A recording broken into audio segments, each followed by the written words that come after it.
영어 표현 중에 이런 표현이 있습니다. Make yourself at home. 집처럼 편안하게 계세요.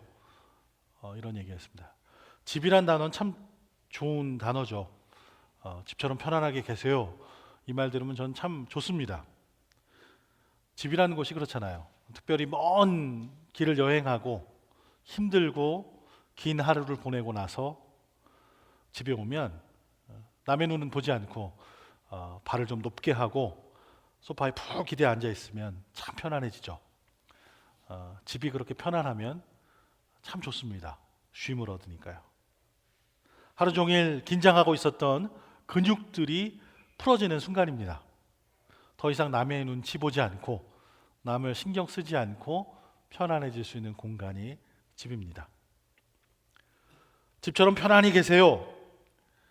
손님을 맞으면 불편하게 계시지 말고 좀 편하게 계시라, 이런 말씀들을 합니다. 먼 길에서 온 손님을 대할 때 공손하게 그리고 사력 있게 상대를 살피면서 우리가 하게 되는 그런 인사죠. 집처럼 편안하게 계세요. 그렇다고 뭐 갑자기 발을 올려놓고 막 옷을 벗어 제끼고 그러진 않죠. 편안하게 계셨으면 하는 마음을 전하고 그렇게 그 마음을 받아서 좀 편안해지시라 하는 얘기죠. 긴장을 좀 푸시고 쉬세요 하는 얘기입니다. 다른 곳은 몰라도 여기서는 조금 더 편하게 계셔도 되겠습니다 하는 그런 얘기입니다. 편하게 쉬고 싶으면 언제라도 이곳에 다시 오셔도 됩니다 하는 그런 이야기입니다. 여러분 집에 손님 오시면 뭐라고 얘기하십니까? 집처럼 편안하게 계세요 이렇게 얘기하시죠? 근데 만약에 어느 집에 갔는데 집주인이 와서 여러분 집처럼 편안히 계시면 안 됩니다, 그럼 기분이 어떨까요? 이상하겠죠. 무척 당황스러울 것 같습니다. 야, 무슨 저따운 말을 하냐? 저 사람은 손님 한 번도 안 치러 갔나 보다. 이런 참 못났다, 이런 생각을 할 겁니다. 좀 더 솔직하고 그렇게 솔직한 표현을 잘 하시는 분들은 이렇게 손님 접대를 잘 하지 못하는 주인에게 한마디 쏴 붙일 겁니다. 여러분 집처럼 편안히 계시면 안 됩니다. 이런 말은 모욕이 될 수도 있겠죠. 난 당신이 여기 있는 게 싫습니다. 그러니 편안해지지 말고 잠깐 있다 빨리 가세요. 가던 길이나 가시죠. 그런 얘기처럼 들립니다. 오늘 주일 아침 여기 나오신 여러분 집처럼 편히 계시면 안 됩니다. 좀 못났죠. 사실 이 말은 오늘 예수님께서 자신을 따르고자 하는 사람에게 하신 그런 말씀입니다. 오늘 우리가 함께 읽은 말씀 속에 그런 표현이 있습니다. 누군가 예수님을 찾아왔습니다. 그리고 예수님 제자 중에 한 사람이 되고 싶다, 그렇게 말했습니다. 난 예수님 따르고 싶습니다. 우리가 잘 알고 있는 예수님은 자기를 따르기를 원하는 사람을 아주 반갑게 맞아주실 것 같습니다. 우리가 그렇게 생각을 하죠. 오늘날 교회들도 그렇습니다. 누군가 교회에 나와서 제가 이 교회 다니고 싶습니다, 그러면 얼마나 기뻐요. 그죠? 저도 막 나가서 잘 오셨습니다, 계속 나오세요, 그러고 싶죠. 그렇게 처음 나온 사람, 나 이 교회에 등록하고 싶습니다 하는 사람 면전에다 대고, 우리 교회님이 교인이 많이 있습니다, 충분히 많이 있으니까 딴 데 가세요, 그런 교회는 없죠. 그런 데는 없습니다. 그렇게는 아무도 얘기하지 않죠. 하물며 예수님의 제자가 되어서 예수님이 하시는 모든 일, 가르치시는 모든 가르치심을 보고 배우고 따르겠다고 하는데 쌍수를 들고 환영을 해야 될 것 같은데 그냥 환영하지 않고 보내신다. 상상이 가지 않습니다. 우리가 아는 예수님은 아마 이렇게 하시는 게 맞는 것 같습니다. 그거 참 좋은 생각입니다. 나를 따르는 제자가 되겠다고요? 참 잘 선택했습니다. 우리 한번 잘 지내봅시다. 오늘 첫날이니까 자기처럼 편안하게 계세요. 자, 여기가 내가 쓰던 침대니까 오늘은 여기서 주무세요. 혹시 베개가 하나 더 필요하십니까? 이런 얘기를 하면서 좀 더 편안하게 만들어 드릴 것 같습니다. 하지만 이렇게 제자가 되겠다는 후보생에게 예수님께서 하신 말씀은 그가 한 이야기에 하나하나 조목조목 반박하는 이야기처럼 들립니다. 여우도 굴이 있고 하늘의 새들도 보금자리가 있지만 인자는 머리 둘 곳조차 없구나. 난 예수님을 따르겠습니다 하는데 나는 잘 것도 없고 머리 둘 것도 없다.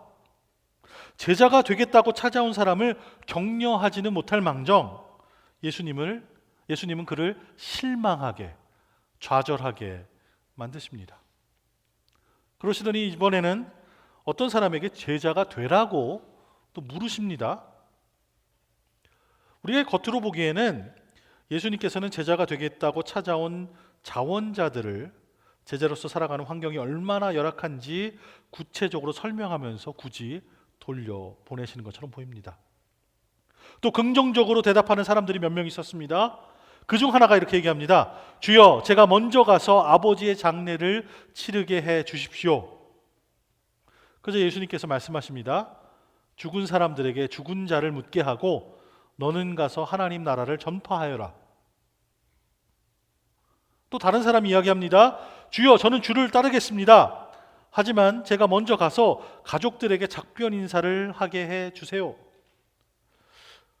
지극히 정상적이고 그리 복잡하지 않은 그런 요구입니다. 그래 갔다 오세요. 이러면 금세 해결될 것 같죠. 제자가 하나 더 늘 수 있습니다. 예수님께서 분명히 들어주실 만한 그런 요청입니다. 하지만 예수님은 그에게 이렇게 얘기하십니다. 저 사람처럼 누구든지 쟁기를 잡고 뒤를 돌아보는 사람은 하나님 나라에 적합하지 않다. 제자가 되겠다고 결심을 하고 예수님을 따르겠다고 하는 사람을 굳이 손가락질하면서 저 사람처럼 쟁기를 잡고 뒤를 돌아보면 하나님 나라에 적합하지 않다. 제자 구하기 참 힘든데 예수님은 쫓아보내기 바쁘신 것처럼 보입니다. 예수님의 이런 대답을 들었던 사람들은 참 놀랐습니다. 지금 이 이야기를 듣고 있는 우리도 좀 놀라죠. 이 사람들은 예수님을 스스로 따라 나서기를 원했거나 예수님의 나를 따르라 라는 초청에 긍정적으로 대답하는 사람들이었습니다. 사실 예수님께서는 이들의 관심을 격려해 주셔야 했습니다. 예나 지금이나 하나님의 일을 나서서 맡아서 내가 하겠습니다 하는 사람 별로 없습니다. 우리 교회에서 무슨 행사 하자 그러면 제가 그 일을 맡아서 하겠습니다 이런 분들 찾아보기 참 힘듭니다. 이제 한두 달 있으면 교인 총회를 준비하느라 이런 위원회 저런 위원회 좀 맡아주세요 제가 이렇게 부탁을 하고 다녀야 되는데 사람 구하는 게 참 힘들죠. 제가 내년에는 무슨 일이 있어서 이 일을 맡기가 어렵습니다. 지병이 있어서 이건 좀 하기 힘들겠습니다. 이런 얘기를 많이 하세요. 손 들면서 제가 이걸 하겠습니다. 그런 분이 나오시면 참 제가 쌍수 들고 얼씨구나 할렐루야 막 하나님을 찬양할 것 같아요. 누구라도 나서면 그 사람이 준비가 되어 있지 않던 함께 일하는 것이 상식적으로 맞는 일처럼 보입니다. 근데 예수님은 결코 그러지 않으셨어요. 쉽게 받아줘도 시원치 않을 그런 상황에 그 일을 더 어렵게 만드십니다. 만약 예수님을 따라 나서는 제자가 되면 집도 없고 베개도 없을 것이다. 그렇게 말씀하시는 거죠. 더 나아가서 가족들과의 관계도 다 끊으라. 그렇게 얘기하시는 겁니다. 그래서 많은 사람들은 예수님의 제자가 되기를 거부했습니다. 인간의 도리를 지켜야 되는데 그걸 반해서 얘기하시는 예수님의 얘기가 너무하다 싶은 거죠. 바로 이것이 오늘 우리가 함께 읽은 본문이 우리에게 들려주는 이야기입니다. 사람들은 제자가 되라는 예수님의 부르심을 거절합니다. 어떤 사람들은 제자가 되라고 부르시는 예수님의 초청을 거절하는 이유가 편안한 집을 떠나기 싫다는 것에 있습니다. 다른 이유들도 있죠. 오늘 본문의 사마리아 사람들 한번 보세요. 바로 이 사마리아 사람들이 예수님을 반기지 않았습니다. 예수님을 거부했습니다. 왜냐하면 이 사마리아 사람들은 예수님이 어디를 향해 가고 있는지를 알고 있었습니다. 근데 그것이 그들에게 달갑지 않았습니다. 사실 사마리아 사람들과 유대인들 사이에는 종교적으로 많은 논쟁들이 있어 왔습니다. 그리고 유대인들은 예루살렘에서만 하나님께 제사를 드릴 수 있다. 예루살렘이 하나님께 예배를 드리는 공간이다. 그렇게 믿고 그렇게 따랐습니다. 그래서 사마리아 사람들은 유대인들을 무척이나 미워했습니다. 왜냐하면 사마리아 사람들은 하나님을 예배하는 장소는 산이다. 그렇게 믿었어요. 우리는 산에 가서 하나님께 예배해야 된다. 유대인들은 그걸 싫어했어요. 하나님이 머무시는 곳은 예루살렘이고 예루살렘 성전에 계시다. 이래서 유대인들과 사마리아 사람들의 사이가 안 좋습니다. 얼마나 사이가 안 좋냐면 유대인들이 사람들을 구분할 때 우리는 하나님께 선택받은 선민, 그리고 선택받지 않은 이방 민족들, 그리고 이방 민족들보다 더 낮은 취급을 당하는 사마리아 사람들, 이렇게 구분을 줬어요. 사마리아 사람들은 너무나 미워하는 거죠. 유대인들은 사마리아 사람들을 피해 다녔어요. 같이 얼굴 보기도 싫고 마주치는 것도 싫었습니다. 만나는 것조차 싫었습니다. 수많은 이방 사람들이 있지만 특별히 사마리아 사람들을 싫어했습니다. 만약 유대인이 사마리아 지역 건너편에 가야 할 일이 있으면 시간이 아무리 오래 걸려도 사마리아를 관통해서 거치지 않고 굳이 먼 길을 돌아갔습니다. 하지만 예수님께서는 사마리아인들도 사랑하셨죠. 그래서 그들을 만나고 그들의 영토를 지나서 예루살렘을 향해서 가고 싶으셨습니다. 예수님은 예루살렘에 가셔서 하나님께 제사를 드리러 가는 그런 길이었습니다. 본인을 제물로 하나님께 드리려고 가는 길이었죠. 근데 앞에서 말씀드린 것처럼 사마리아인들은 예루살렘에 가서만 제사를 드려야 하는 유대인들의 신앙 고백을 믿지 않았습니다. 그래서 그리로 제사를 드리러 가는 예수님의 일행을 맞아들이지 않았습니다. 반갑지 않은 거죠. 예수님께서 향해 가시는 방향이 마음에 들지 않습니다. 그리로 향해 가는 예수님을 반갑게 맞고 싶은 그런 기분이 하나도 들지 않아서 예수님을 거절했습니다. 오늘날의 사람들도 똑같습니다. 예수님께서 하시는 일에 동의할 수 없어서 예수님과 함께 일하는 것을 거절합니다. 예수님께서 하나님을 영화롭게 하시는 길 위에 서 계시죠. 어떤 사람들은 예수님께서 너무나 용서를 많이 하신다 이렇게 생각하는 사람들이 있어요. 예수님은 용서를 통해서 우리와 하나님을 화목하게 하는 그런 사역을 펼칩니다. 근데 어떤 사람들은 이렇게 용서하시는 예수님이 마음에 안 드는 사람들이 있어요. 저 사람은 살인자입니다. 사람 아주 잔인하게 죽였어요. 저 사람 용서하면 절대 안 됩니다. 저 사람 천벌을 받아야 됩니다. 아주 고통스럽게 그렇게 죽어야 됩니다. 아주 감옥에서 고생을 많이 해야 됩니다. 천벌을 받아야 됩니다. 저 여인은 가늠한 여인입니다. 절대로 용서가 안 됩니다. 그렇게 얘기를 합니다. 그런데 말씀 속에도 보면 가늠하다가 현장에서 붙잡혀서 끌려온 여인을 예수님께서 돌로 치지 못하게 하시죠. 죄 없는 자가 돌로 쳐라. 다 죄가 있으니까 슬금슬금 피해갔지만 속에서는 예수님 하시는 게 마음에 안 들었을 겁니다. 바로 이것이 오늘 본문에 나온 제자들이 잘못하고 있는 것이죠. 제자들은 용서하는 것이 마음에 안 들었습니다. 용서하고 싶지 않았어요. 사마리아 사람들도 싫었는데 사마리아 사람들이 자신들을 반기지 않는 것, 그리고 거부하는 것에 대해서 무척이나 화가 났습니다. 그래서 이렇게 얘기합니다. 주여, 우리가 하늘에서 불을 불러 이 사람들을 멸망시켜 달라고 할까요? 사마리아 사람들 가뜩이나 싫은데 거절까지 당했으니까 얼마나 기분이 나쁘겠어요. 그 제자들이 아주 기고만장해서 예수님 앞에 나와서 저 사람들 벌을 내려야 됩니다. 이렇게 얘기하는 거예요. 하지만 예수님께서는 그렇게 하자고 하는 제자들을 반대하십니다. 거절하십니다. 예수님께서는 사람들에게 서로 용서하고 하나님께 용서받아 화목하라는 것을 가르치시는데 그것을 못마땅하게 여기는 사람들이 있었습니다.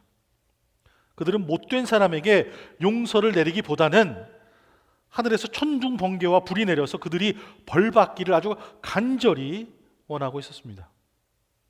그래서 그들의 마음속에 이렇게 용서해 주시는 예수님이 거할 방이 마련되어 있지 않은 것이죠. 여러분, 집처럼 편안히 계시면 안 됩니다. 이런 얘기를 들을 기회는 거의 없죠. 누가 감히 우리한테 집처럼 편히 계시면 안 됩니다. 불편하게 계세요. 고생 좀 하세요. 이런 얘기 하시는 분 없죠. 이런 말을 들으면 우리는 불편해집니다. 집이 없는 얘기 들으면 불편하죠. 저를 불편하게 만들었던 어떤 사람이 있습니다. 그 사람을 기억합니다. 예수님처럼 이 사람도 머리 둘 곳이 없었습니다. 말 그대로 홈리스입니다. 트렌턴에 사는 사람이었어요. 저는 그 사람의 이름이 잘 기억나지 않습니다. 그래서 오늘 그냥 샘이라고 부르겠습니다. 이 샘을 저는 숲키친에서 만났습니다.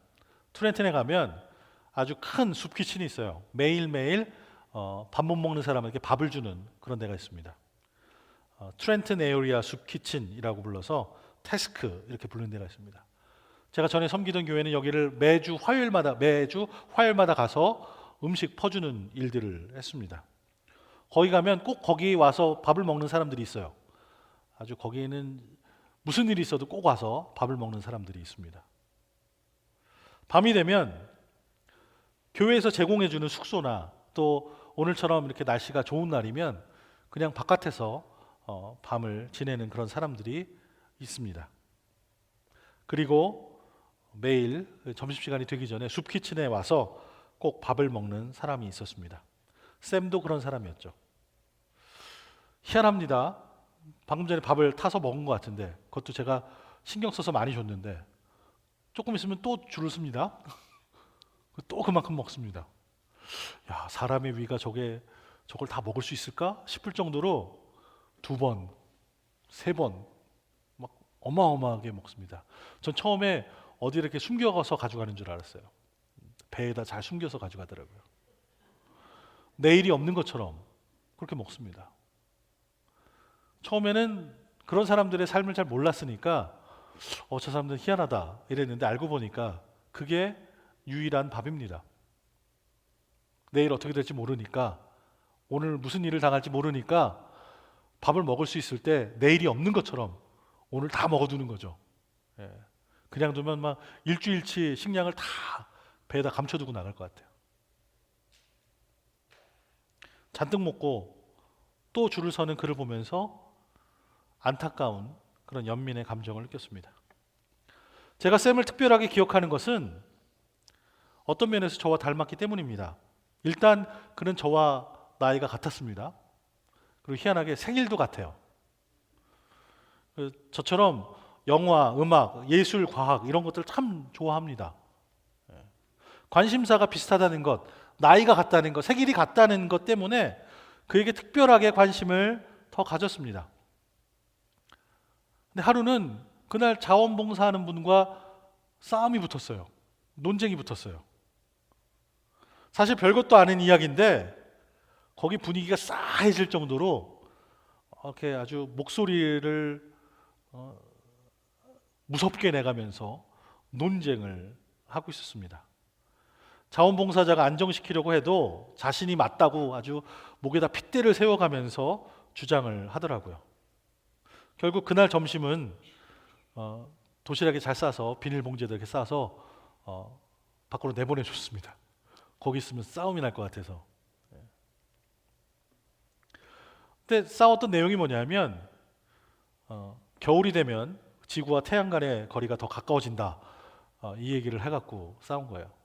쌤은 겨울에 지구가 태양이랑 더 가까워진다 이렇게 얘기했는데 자원봉사가 에이 무슨 말이 되냐, 여름이 더 뜨거운데 무슨 말이냐, 그것 때문에 싸운 거예요.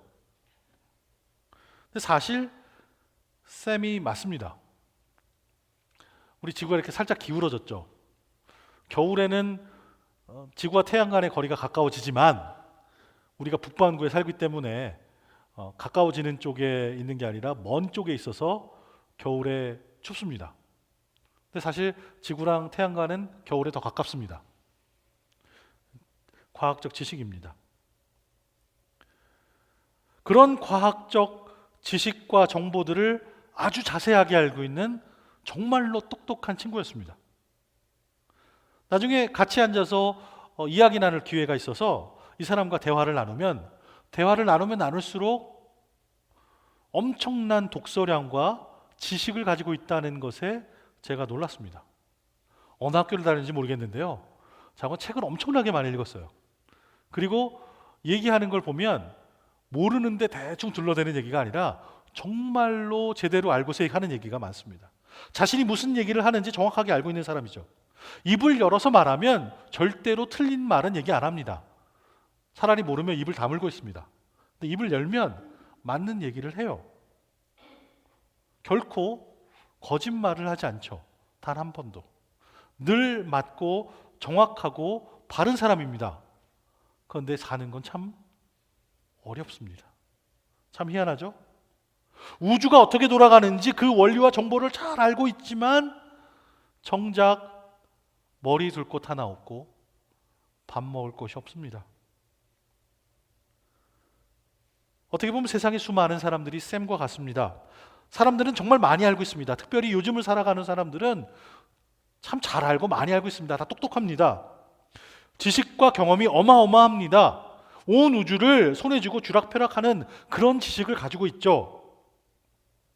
그런데 그런 지식을 아무리 많이 갖고 있다고 해도 정작 밤에는 홀로 외로운 갈 곳 잃은 잃어버린 영혼들이 너무나도 많습니다. 우리 주변에는 매일매일의 삶 속에서 엄청난 지식을 가지고 기술을 가지고 크고 작은 일들을 많이 이루면서 살아가는 사람들이 있습니다. 하지만 정작 그들의 영혼은 잃어버려서 길을 잃고 방황하는 그런 사람들이 많이 있죠. 우리도 이 샘과 같은 때가 얼마나 많이 있습니까? 틀리지 않은 정확한 정보를 알고 있지만 정작 우리가 나아갈 길, 우리 존재가 가야 할 길을 잃고 방황하고 있지는 않습니까? 아마 그렇기 때문에 예수님도 머리 둘 곳 하나 없지 않으셨나? 저는 오늘 그렇게 생각을 해봅니다. 수많은 하나님의 자녀들이 영적으로 집을 잃고 방황하고 있기 때문에 예수님께서는 기꺼이 편안한 하늘 보좌를 버리시고 스스로 집 없는 자가 되어서 우리와 함께 하기로 하신 것은 아닐까요? 만약에 예수님께서 하늘 보좌를 버리지 않으셨다면 우린 과연 어떻게 됐을까요?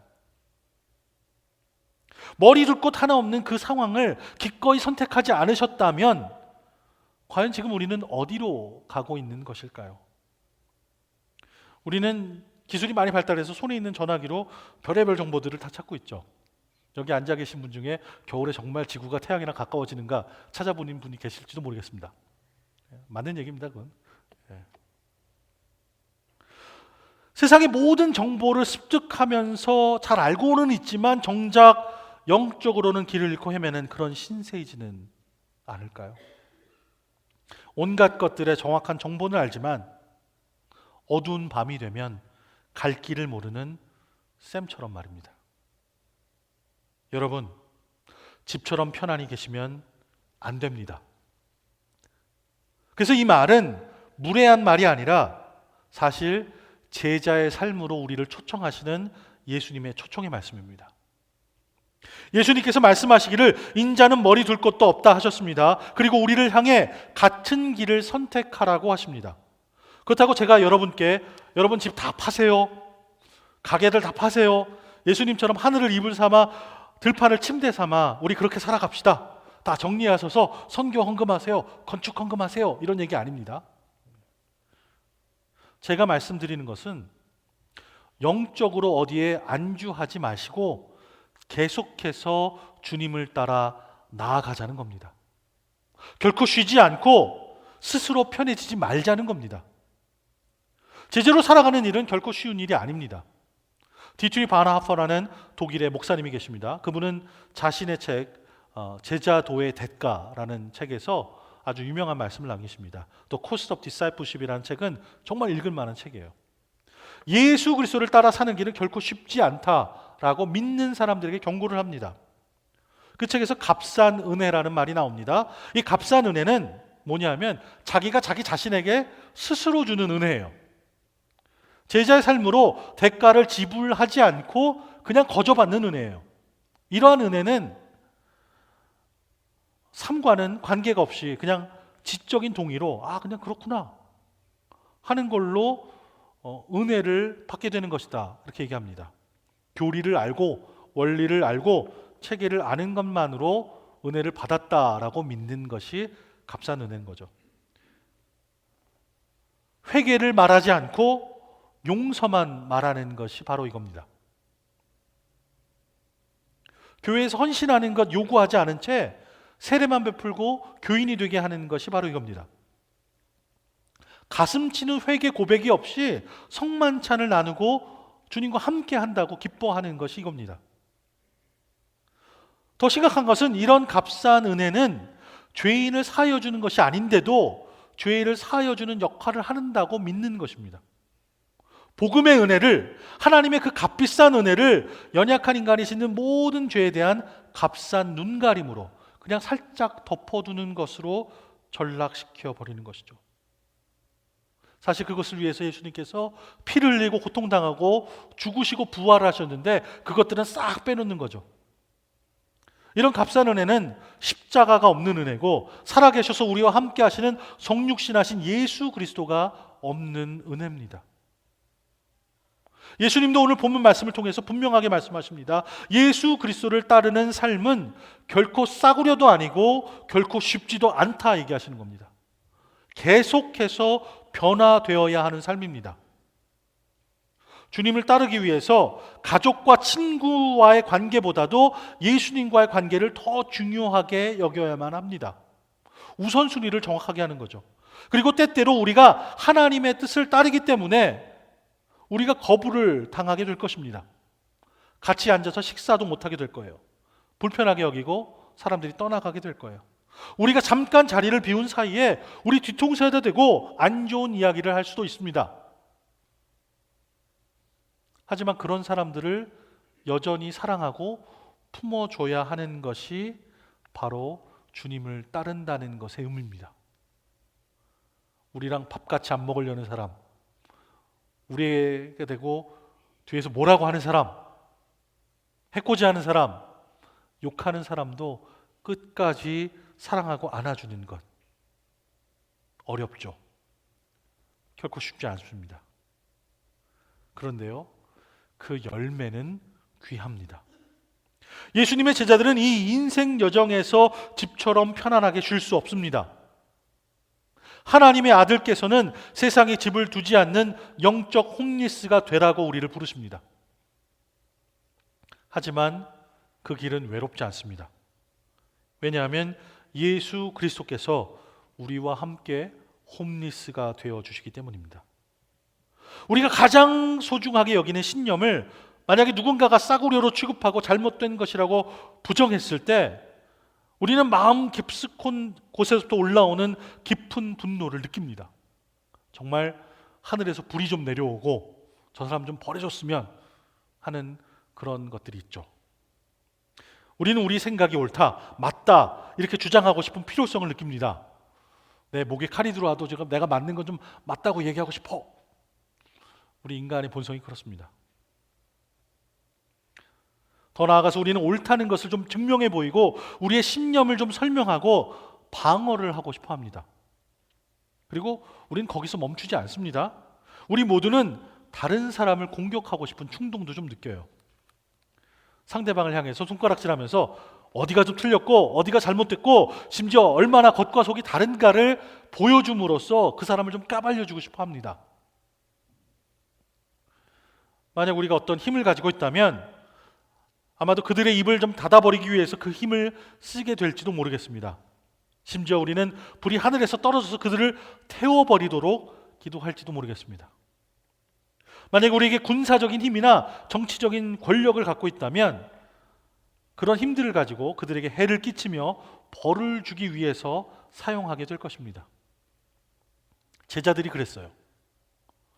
이런 마음에 대한 예수님의 대답은 바로 제자들을 꾸짖고 그들에게 복음을 위한 일을 계속해 나가기를 명령하시는 겁니다. 뭐라고 얘기하시냐면 함께 다른 마을로 가자 하십니다. 예수님은 야고보와 요한이 논쟁하기 위해서 머물러 서서 사마리아 사람들에 대한 자신의 입장이 맞는지 따지는 것을 원치 않으셨습니다. 예루살렘에서 예배하는 게 맞는지 산에서 예배하는 게 맞는지 좀 뭔가 따져봅시다 하는 것 하고 싶지 않으셨어요. 사실 복음을 전하는 일은 누가 이길 것인가를 겨루는 대회가 아닙니다. 예수님께서 말하십니다. 계속 앞으로 나아가자. 누가복음 10장에서도 다시 한번 이 명령을 내리십니다. 그리고 예수님께서는 제자들이 따라야 할 것들을 자세하게 말씀하십니다. 그의 제자들이 누군가를 향해 손가락질하고 싶을 때 예수님은 제자들에게 자신의 헌신을 되돌아보라고 요청하십니다. 예수님은 우리 믿는 모든 제자들이 삶의 우선순위를 질서 있게 잘 정돈해서 예수님을 따르고자 할 때 진정으로 이 세상 것들에 자유로울 수 있어야 한다고 말씀하십니다. 이 세상에 미련을 두지 않는 영적으로 집이 없는 삶이 되라고 하시는 것이죠. 비록 우리는 이곳에서 쉴 집이 없는 사람처럼 살아가지만 주님과 함께 갈 영광의 하늘나라에서는 거할 집이 이미 마련되어 있습니다. 그 영원한 집이 마련되어 있으니 기꺼이 이 땅에서 편안해지지 말고 잃어버린 자들을 찾아서 매일매일 낯선 곳으로 나아가라 주님이 초청하십니다. 그 명령을 따라, 그 초청을 따라 주님을 따라 길을 걸어가시는 저와 여러분, 그리고 맘모스 은혜교회가 되시기를 주님의 이름으로 축원합니다. 기도하시겠습니다.